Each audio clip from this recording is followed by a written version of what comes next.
We're here at the Super Bowl, Hans Park. Tommy Tranter, insider Josina Anderson, and Jets wide receiver Garrett Wilson. So, Garrett, great to be with you here. What do you think about being a finalist there with Brock and Ken as well? Yeah, I mean, it's awesome to be part of such a special group that plays such great ball. So for me, it's just a blessing to be here. It's really just a blessing, and it's something I dreamed of, being in this position, and to know that, I've got to this point, it's really exciting.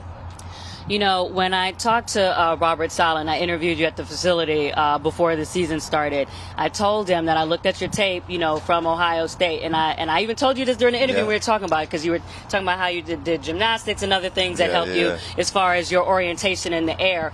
But I just knew you were going to be special from the way that your catch radius is so big and you have that body control. But when you went on now to have over 1,100 receiving yards and you had the type of season that you did, how did that compare to your level of expectation? Yeah, I mean, I came in without any expectations. I just know I wanted to play good football and put myself in the best situation to succeed. Make sure I was turning over the right stones and asking the right questions around the facility, learning from the vets, and I'm here now. I'm at this point, and I feel good about how I went about my first season in the league, and I plan to continue to learn and try and get better every day. Now, we know that you also had to adjust to a myriad of quarterbacks, from Zach Wilson, obviously, and, Mike White, thank you. And Joe Flacco had a little bit of a momentary lapse there, but you had to deal with them multiple times. How did that impact you as far as a receiver and catching the ball from different arms, and then also just having to get back on track and on rhythm? Yeah, the main thing is, like you said at the end, rhythm. It's definitely a switch up each week. Going from someone different, it's a little different. The practice week looks different based on who's back there, and what you drill during the week all looks different. So for me, it was just, all right, it might be different this week, whatever. It might be different, but what do I got to do to be at my best? What do I got to do to make sure I'm putting my best foot forward and going out there and producing and doing what my team needs and asking me? And it's just going out there and playing ball, simplifying the game, and catching the balls that's thrown on you, no matter who's throwing it. Not thinking about it too much, not putting too much thought into it.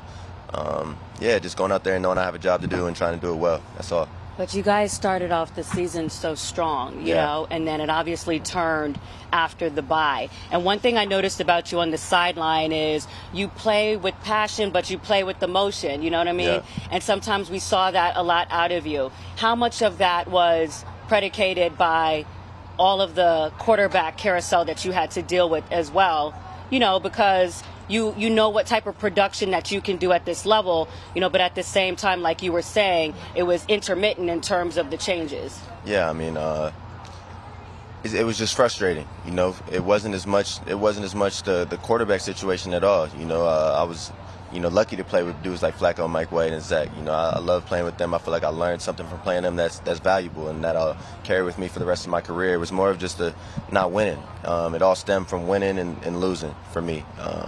I felt like we had a great roster, great team, and we're not playing right now. We weren't playing in the playoffs, and that's where we all felt like we belonged. And that's where the frustration stemmed from. I wanted to go out there and make sure we were winning games, and we felt like we should have been winning games. So it was really just frustration, and like you said, I play with my heart on my sleeve. I do, and I show a lot of emotion out there, and I got to work on that. So that's a good thing. It's not even meant to be a negative connotation. It's just in terms of what was the root of it. You know what I'm saying, as opposed to just the result. But if anything else played into what was happening there.